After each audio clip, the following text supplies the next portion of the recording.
Welcome to Hidden Gems 2026, a series where I help you to understand and identify future high potential projects before the market catches on. There may be new launches coming up in 2026, but because we don't want to always buy because of the hype, we want to know what are some value buys that we may miss out that is actually already in the market all along. Right, today I'll be sharing one of my top picks. So let's take a look at this. First, let's start with the market direction. So market direction in 2025, we have a lot of government land sales, which actually give us a very clear signal of where the new launch prices will be heading. So 2026 land launch prices will set new benchmark, which later I'll share with you, because if based on the future, the land prices that has been coming up all along, right, we know that the price will be inching up to the 3,000 per square feet range in 2026. Harmonization, we also see a shift in opportunities, especially with harmonization rules and new policy directions. So this will be going to see how do we benefit from these harmonized rulings. And with launch prices expected to set new benchmark next year, right, buyers who actually position themselves early will get to benefit the most. So this is actually the government land sales, the recent results over here. Take a look at this one. This is actually our upper house at Orchard Boulevard, which the developer actually bought the land for 1,617 per square feet per plot ratio. On the launch day itself, averagely was sold at 3,350. The highest done per square feet in the project itself was 3,833 per square feet over there. Because averagely means there are units are transacted lower, there are units transacted higher as well. So this one, the highest per square feet done was 3,833 per square feet. For example, this one is another parcel in River Valley, River Green. So the land plot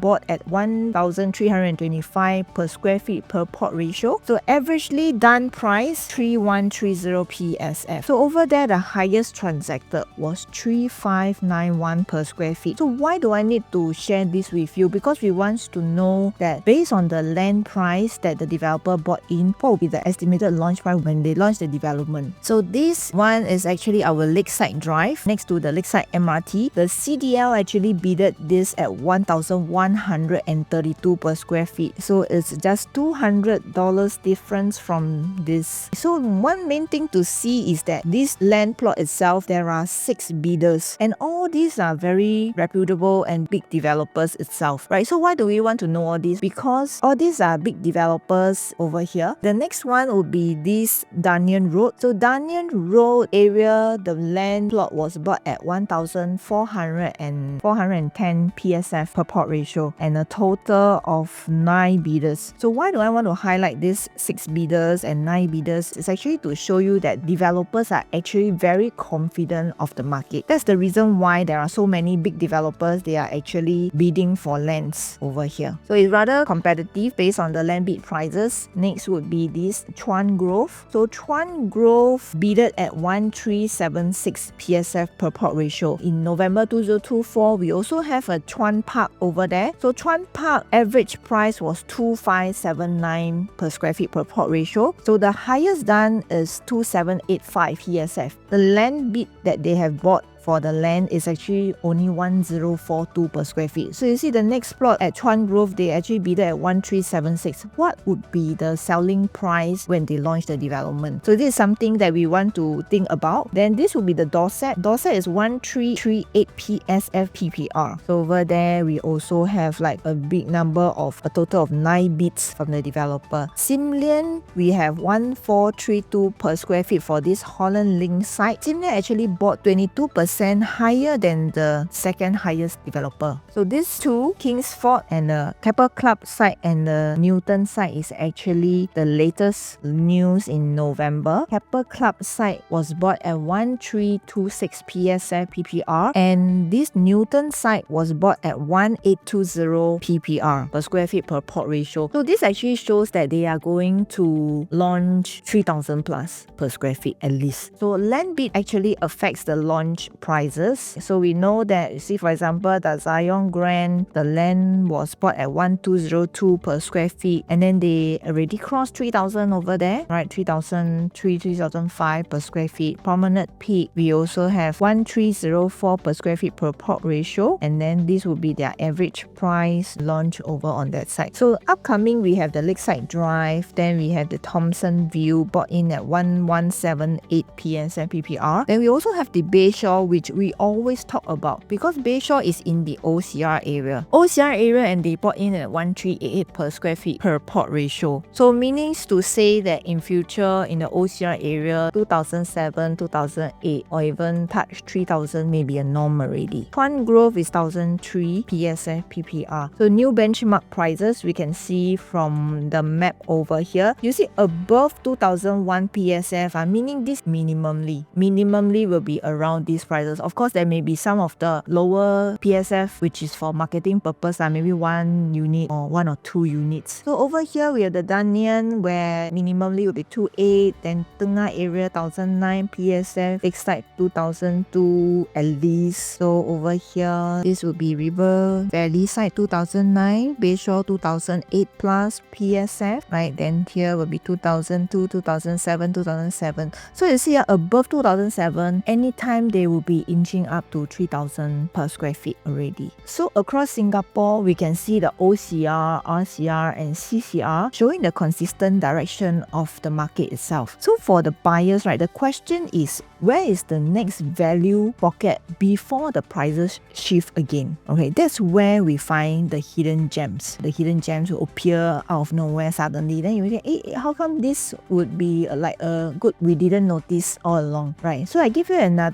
example of benefiting from the government rules, right? So this is actually Lentor collection. Government planning actually plays a huge role in pricing. Projects like Lentor collection, they benefited from the coordinated planning, the schools, the MRT, the amenities, and all tightly integrated. So a lot of things. So about 3 years back, when you go to Lentor, it's just an empty plot of forested land. Now when you go over there, the buildings are all up. So this one is actually Lentor Modern, which is the first project that launched in the area. So followed by Lentor Hills, then Hewlett Green, then here will be Lentoria, Lentor Mansion, and then we also have this Lentor Central. Upcoming, there will be these Lentor Gardens over here. So a very interesting things that you can see over here is that actually our Lentor Mansion, right, was the first project ever in Singapore to be a harmonized project. So harmonized is also one of the government policy that rolled out some time back. So there's a difference in how we want to look at this harmonized. So later on, let's take a look how this harmonized will work. So for this Lentor area, we have a whole lot of a story to talk about where I will not spend so much time on this as well. Non-harmonization versus harmonized. So this is an example of non-harmonized project versus a harmonized project. So why do we see this? For example, this is actually all the breakdown size of each area. The foyer is 8 square meter, the living room is 25, kitchen is 10, then the store is 5 square meter, then bedroom are 9, and then master room is 14. So bathrooms are 5 and 4, which is pretty standard. Then take a look at this project B, which is a harmonized project. So harmonized meaning aircon latch is not counted into your space. So take a look at this. AC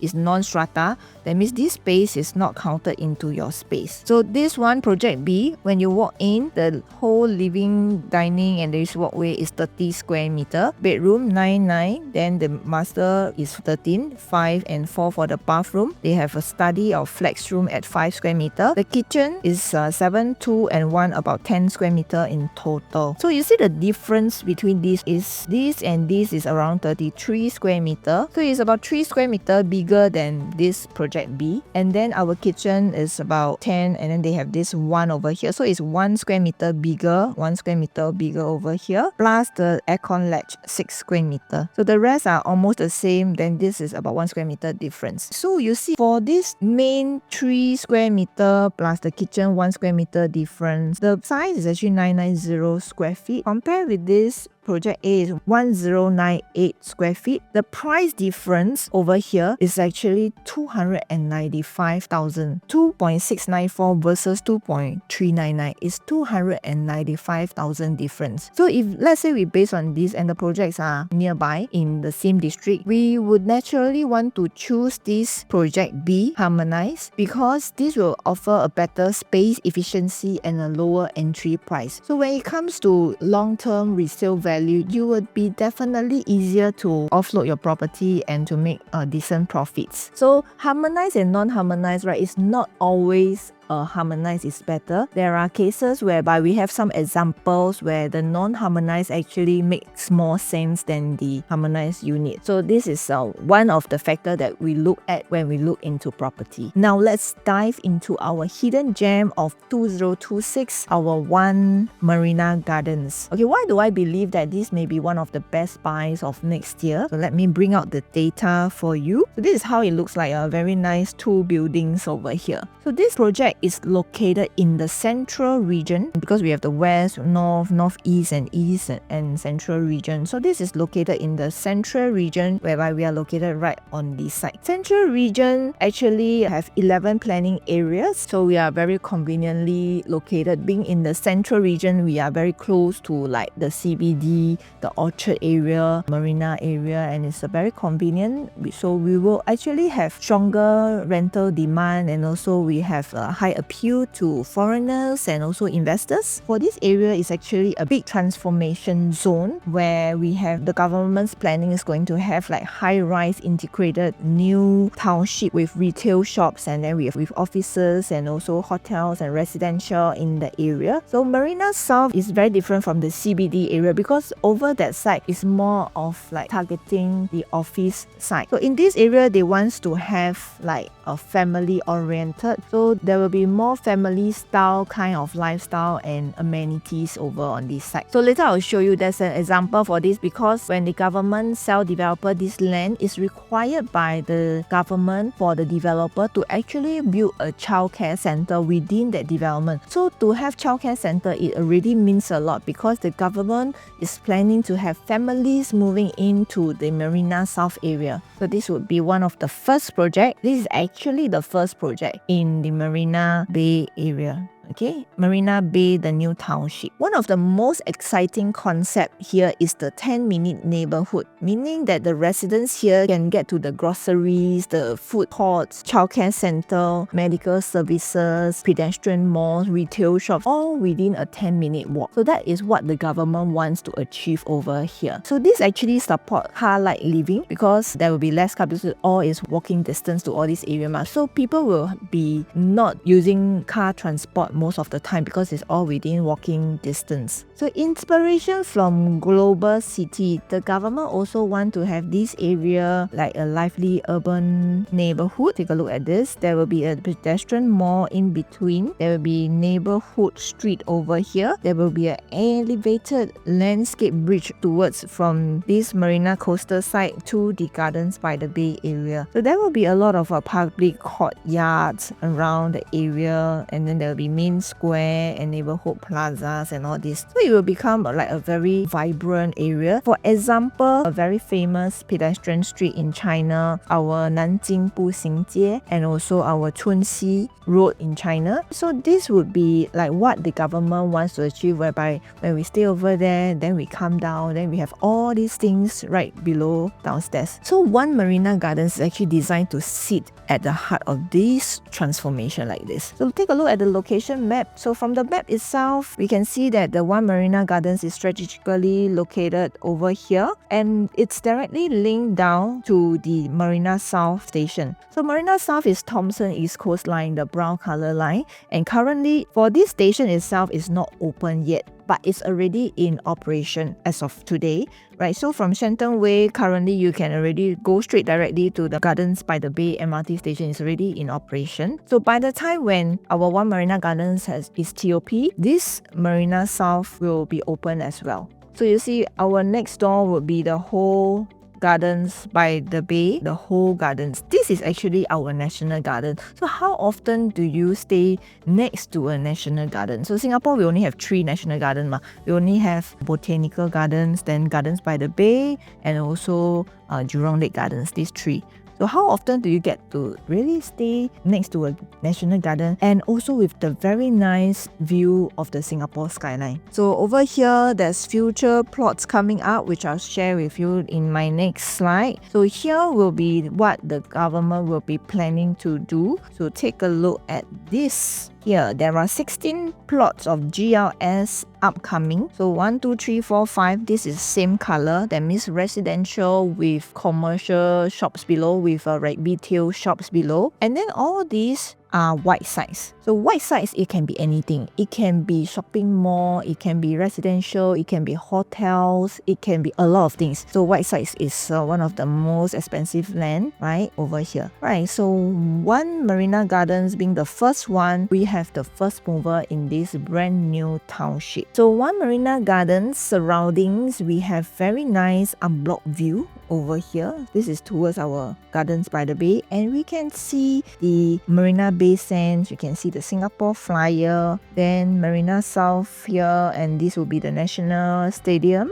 Then over here we have the Malayan Park, the Esplanade, and all these are over here. Although some of the units, they may not be facing the MBS site directly, but we have like roof terrace, we have garden terrace in between where you can actually go up to have a view of the city skyline. So this is more than just a home, it's like a trophy asset for some of the people. So this is how it looks like for Singapore skyline. For myself, actually, I like to stay in, when I go overseas, right, I like to stay in hotels that have city view because it's rather calming. Imagine you coming back home and then you always see these nice little views, these little lights at night, right? All these little lights will light up, and then you will see a lot of different colors, and then with a darker black background. And most of the time during the National Day, we will be holding our National Day parade in the area, and you get to see like fireworks. So this is how it looks like, and this is the exact view where we look towards the MBS side. So this is how it will look like. So the view from your bedroom can be overlooking directly towards the Marina Bay Sands. Right, so this is how it looks like. Okay, so this is how it looks like when you have this Singapore skyline view. Usually only hotels will have this kind of view towards the Singapore skyline. You know, the Singapore skyline, right, it's not like anyhow they come out with the buildings, then it suddenly becomes so nice. All these are actually planned by the government. When a developer wants to build a building over there, they need to put in the design, they need to put in the price and all these. And then after that, the building comes out and then it needs to match the surroundings. That is how our Singapore skyline is so beautiful. So this will be actually a summary of the core strength of this One Marina Gardens, right? Investment potential. We are the first of the new township. Early movers here actually secures the best value and also best value over on this side. And then we have a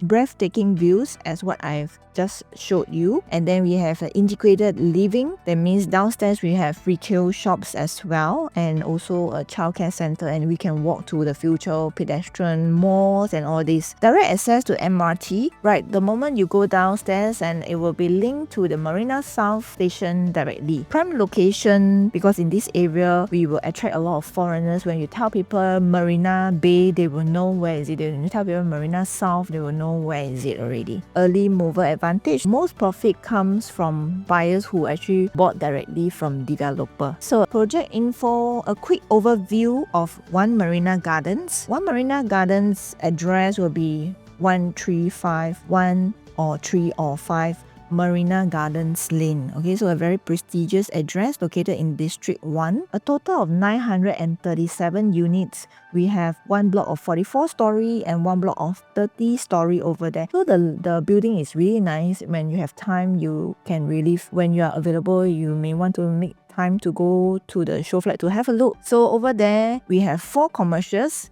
2 shops and 2 restaurants, approximately about 8,000 square feet. So it's a pretty large size over there. Childcare center about 500 square meter, which is about 5,000 plus square feet. And then TOP will be Q3 2028 estimated. And over here, we will have like free shuttle bus to MBS and Tanjong Pagar for 2 years from TOP.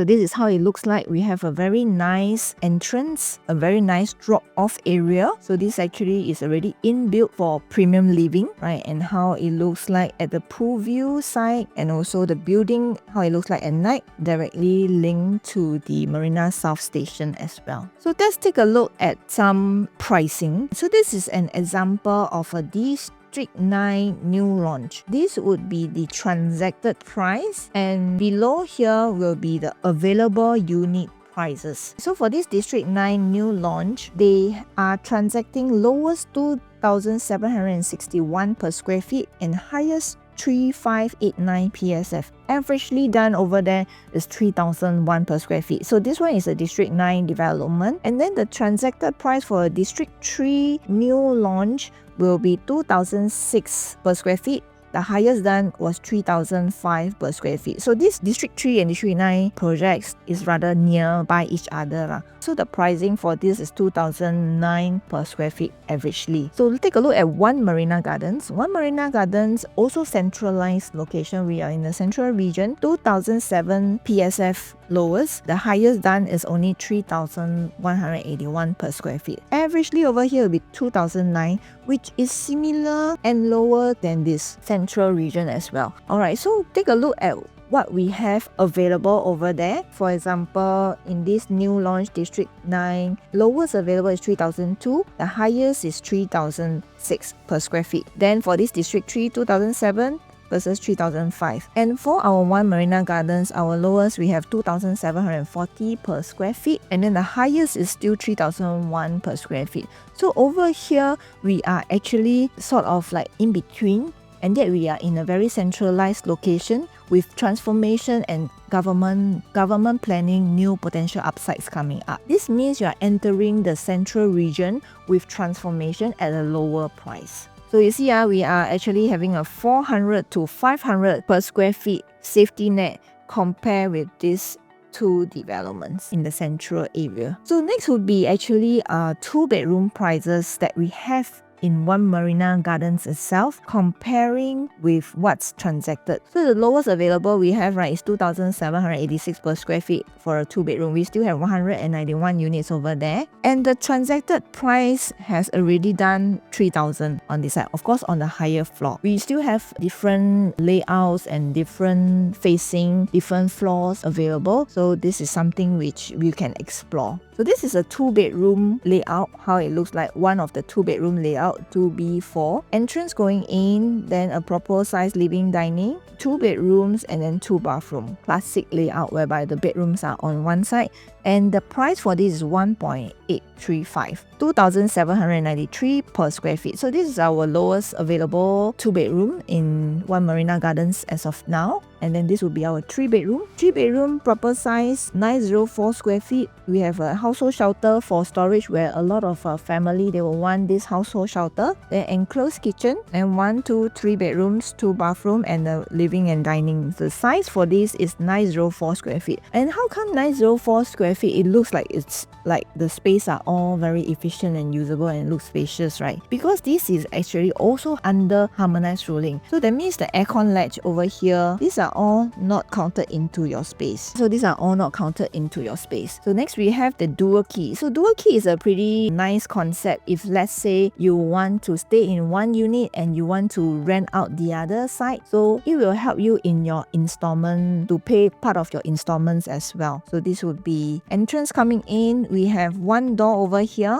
then you can put in another door over here to separate with this unit on this side. So this will be a studio unit where you come in. We have the kitchenette, a bedroom and even a balcony for the studio unit and the attached bathroom. Then this portion here will be a 2-bedroom. So this is our 3-bedroom dual key, 2.694 million. The per square feet is only 2,781 PSF, which is much lower comparing with most of the other developments. to have a feel of how this is actually something which you can look at in terms of investment value, the cheapest one bedder in One Marina Garden is actually 1.197 million, and then the cheapest two bedder in One Marina Gardens was 1.799. So if you add these two together, it's actually 2.996 million. And then now we have this, the 3-bedroom dual key at 2.694 million. So you actually have a savings of about 300,000, and yet you also save one name, because if you want to buy 2 units, you need to have 2 names, but otherwise ABSD will be incurred. So this one will save you one name, save the extra stamp duty, and then also you will save the ABSD, and also maintenance fee will be just based on 1 unit. So this is something which you can consider based on the entry to value ratio is more favorable. Right, so this is my 4-bedroom whereby only 1 stack. These people who bought this 4-bedroom, I see their profiles are actually rather lifestyle kind, you know, they like big space, they want to have view, because this will be overlooking to the really nice Marina Bay Sands view. So over here they have big space, a wide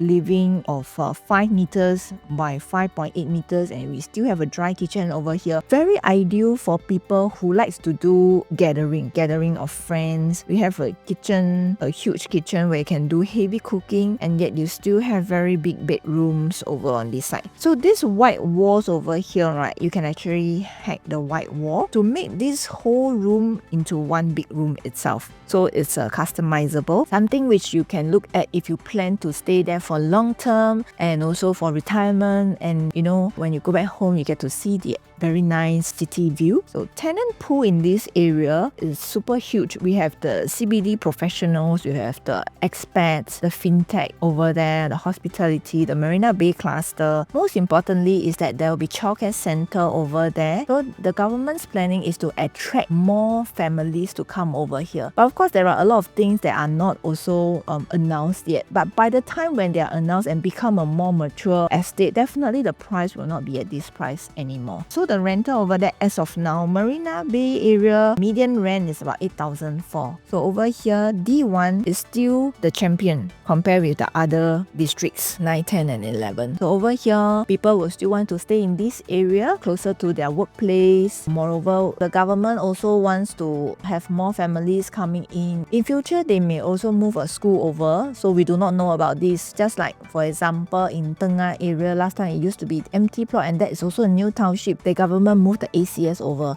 and then start to have a lot of houses over there. So people will start to accept that area, because last time if they move over there and there's no school, right, then they may be thinking, where would my children go in primary school? So a school is also an important factor to attract families to come into this area. This is actually latest news in November 4th, whereby the Term Group is going to develop a 1 billion wellness attraction at the Marina South area after securing STB tender. STB is Singapore Tourism Board. So Singapore Tourism Board, that means it's the government sector area. So when a project aligns with a long-term government development, that's when the value becomes protected. So over here, we will underpins demands and also prices for the long term. Over here, finally, we will have this maintenance fee, because for owners and also investors, this is another very plus point. So being 900 over units, we have our maintenance fee would be, for example, a 3-bedroom at 413, a 2 and 3 bedroom compact dual key will be at 354, which is very attractive when it comes to own stays or even for investors as well. Finally, if you want a deeper breakdown, financial planning, or maybe unit analysis or project analysis, I'm here to help you to explore all these opportunities safely and confidently. When we build wealth through real estate, we are not investing in properties, we are building better lives. So this is my TikTok. Scan QR code so you can log into my TikTok and see what are the other videos that I have. I'll see you in my next video. Thank you.